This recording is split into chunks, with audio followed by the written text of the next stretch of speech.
বাংলাদেশকে দেখে এখন আমাদের লজ্জা হয়। পাকিস্তানের প্রধানমন্ত্রী শেহবাজ শরীফের বক্তব্য এটি যে বাংলাদেশকে বোঝা ভাবত পাকিস্তানের নেতারা, আজ সেই বাংলাদেশকে দেখলে হিংসা হয় তাদের। পাকিস্তানের প্রধানমন্ত্রী শেহবাজ শরীফের এই বিস্ফোরক মন্তব্য নিয়ে আলোচনা করছে ভারতীয় পশ্চিমবাংলার মিডিয়া। পশ্চিমবাংলার মিডিয়া বলছে বাংলাদেশের উন্নয়ন দেখে এখন পাকিস্তানের প্রধানমন্ত্রী শেহবাজ শরীফ প্রকাশ্যে আফসোস করছে।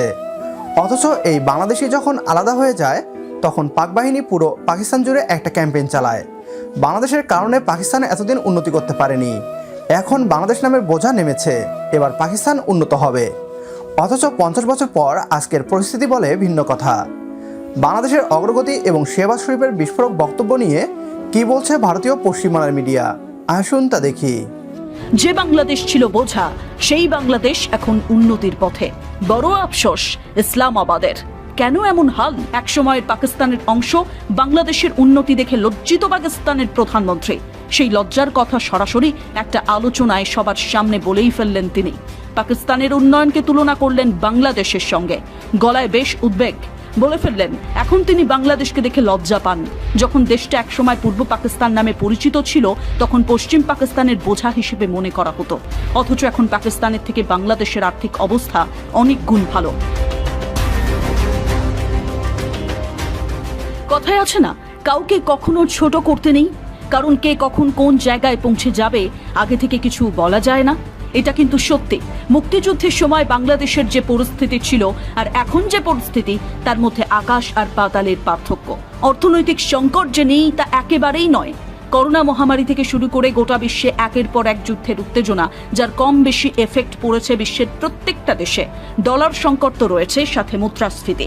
বাংলাদেশ সরকারও আপ্রাণ চেষ্টা করে যাচ্ছে দেশটার অর্থনৈতিক সংকট কিভাবে দূর করা যায়, মূল্যবৃদ্ধি কিভাবে নিয়ন্ত্রণ করা যায়। কিন্তু বাংলাদেশে সেই সংকট তীব্র বলা ঠিক হবে না, অন্ততপক্ষে পাকিস্তানের সঙ্গে তুলনা তো চলেই না। শাহবাজ শরীফ তাহলে কি বুঝতে পারছেন দেওয়ালে পিঠ ঠেকে গিয়েছে? পাকিস্তানের রাজনীতি আগেও অস্থিরময় ছিল, এখনও সেই অস্থিরতা রয়েছে, যার কারণে দেশটির অর্থনৈতিক অগ্রগতিতে রাজনীতি ভীষণ খারাপভাবে এফেক্ট ফেলছে। কিন্তু তুলনামূলকভাবে বাংলাদেশের রাজনীতি 90 দশকের পর থেকে অর্থনীতিকে অনেকটা এগিয়ে নিয়ে যেতে সাহায্য করেছে। একের পর এক নির্মাণ হয়েছে রাস্তাঘাট, সেতু সহ নানান ধরনের অবকাঠামো। সার্বিকভাবে আয় বেড়েছে দেশটার। বাংলাদেশের যে সরকারই আসুক না কেন, সেই সরকারই বিশেষভাবে গুরুত্ব দেয় কৃষি, আর্থিক খাত, বাণিজ্য উদারীকরণ সহ বিভিন্ন খাতের দিকে। সংস্কারের কারণেই অর্থনৈতিক প্রবৃদ্ধিতে ধারাবাহিকতা বজায় রয়েছে। সেই তুলনায় যদি পাকিস্তানের কথা বলেন তাহলে কিন্তু দেশটার মাথাপিছু আয় বৃদ্ধি সেভাবে কোনোদিন স্থিতিশীল ছিল না। কখনো বা বেড়েছে, কখনো বা একদম কমেছে। একদিকে কোভিড মহামারী আর অপরদিকে ইউক্রেন যুদ্ধ, মাঝখানে অর্থনীতির উথাল পাথাল দেখেছে গোটা বিশ্ব। কিন্তু বিশ্বের অধিকাংশ দেশ কয়েক বছর পর সেই অর্থনীতি পুনরুদ্ধারও করেছে। সেই তালিকায় রয়েছে বাংলাদেশও। পাকিস্তানের কাছ থেকে আলাদা হয়েই বাংলাদেশ আজ উন্নয়নের পথে।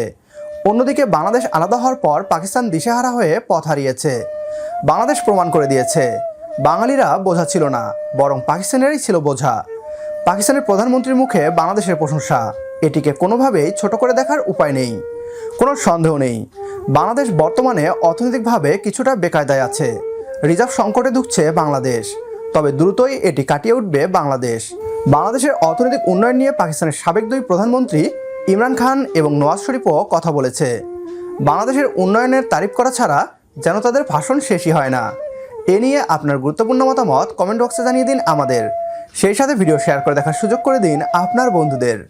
আপনার একটি শেয়ারে হয়তো অনেকেই জানবে বাংলাদেশের ইতিবাচক খবরগুলো। পরবর্তী ভিডিও দেখার আমন্ত্রণ জানিয়ে বিদায় নিচ্ছি আজ। আল্লাহ হাফেজ।